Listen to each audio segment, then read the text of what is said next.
Shalom saudara, siapa di antara kita yang tidak mau menang? Saya percaya semua orang ingin menang. Menang berarti berhasil, sukses, dan mendatangkan kebahagiaan. Baik ketika menghadapi pergumulan, tekanan, kesulitan, tantangan, dan masalah hidup yang ada dalam diri, rumah tangga, pekerjaan, usaha, pelayanan, pertandingan iman, dan seluruh aspek kehidupan kita. Namun pertanyaannya, bagaimana kita meraih kemenangan tersebut? Cara apa yang kita gunakan untuk meraih kemenangan dan keberhasilan tersebut?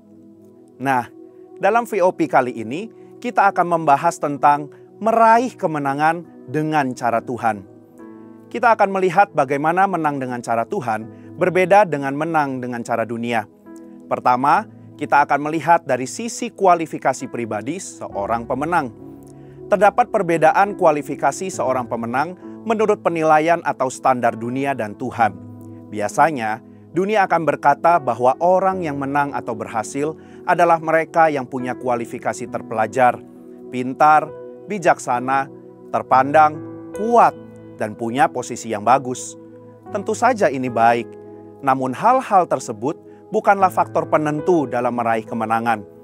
Berdasarkan 1 Korintus 1 ayat 26-29 dan Mazmur 20 ayat 7, kita mendapati bahwa faktor penentu seseorang meraih kemenangan adalah Tuhan, bukan kualifikasi pribadi.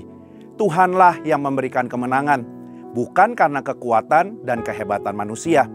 Oleh karena itu, setiap kita punya kesempatan untuk meraih kemenangan di dalam Tuhan. Kita bisa melihat contoh-contoh di Alkitab seperti Yusuf, Daud, Gideon, dan lain-lain. Menurut pandangan dunia, mereka tidak memiliki kualifikasi untuk meraih kemenangan dalam hidup. Namun berbeda dengan pandangan Tuhan.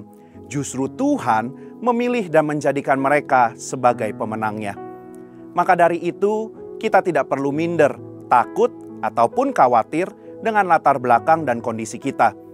Mendekatlah dan terus berharap hanya kepada Tuhan, sambil terus berusaha dan mengimprove diri, sehingga kita menjadi pribadi yang berkualitas dan dapat dipercaya.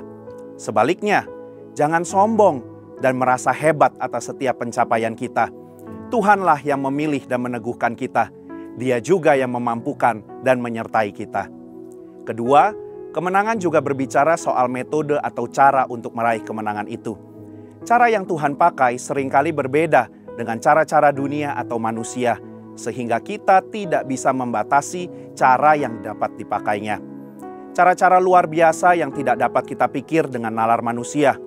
Contohnya, runtuhnya Yeriko, peperangan yang dimenangkan dengan tim pemuji di depan prajurit, pasukan Gideon yang mengalahkan Midian dengan 300 prajurit, Daud diurapi menjadi raja dan mengalahkan Goliat dengan batu. Orang-orang yang mendapatkan mujizat dan kesembuhan dari Yesus dengan cara yang berbeda-beda, seperti perkataan Tuhan, jubah Yesus, air liur bercampur tanah, air jadi anggur, dan sebagainya. Serta Paulus yang bebas dari penjara dengan pujian dan penyembahan, dan seterusnya. Peristiwa-peristiwa ini memberikan pengertian kepada kita bahwa Tuhan bisa memakai cara apapun untuk mendatangkan kemenangan bagi umatnya, selama kita percaya dan melakukan perintahnya. Bagi kita saat ini, terdapat Alkitab sebagai panduan dan cara untuk menjalani dan meraih kemenangan dalam hidup ini.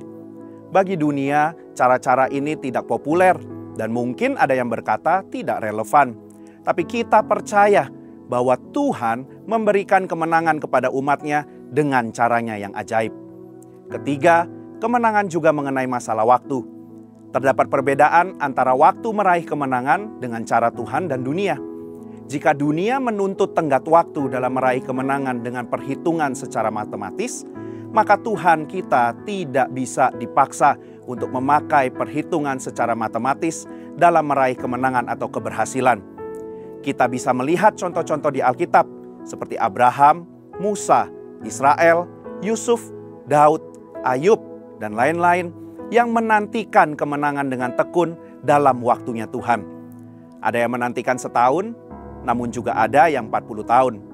Secara dunia, hal ini tentu merupakan waktu yang panjang dan tidak populer. Namun Pengkhotbah 3 ayat yang 11 mengatakan, Tuhan membuat segala sesuatu indah pada waktunya. Waktu Tuhan berbeda dengan waktu dunia. Mungkin terasa begitu lambat, tapi waktu Tuhan tidak pernah terlambat. Maka dari itu, tetaplah percaya dan usahakan yang terbaik yang kita bisa.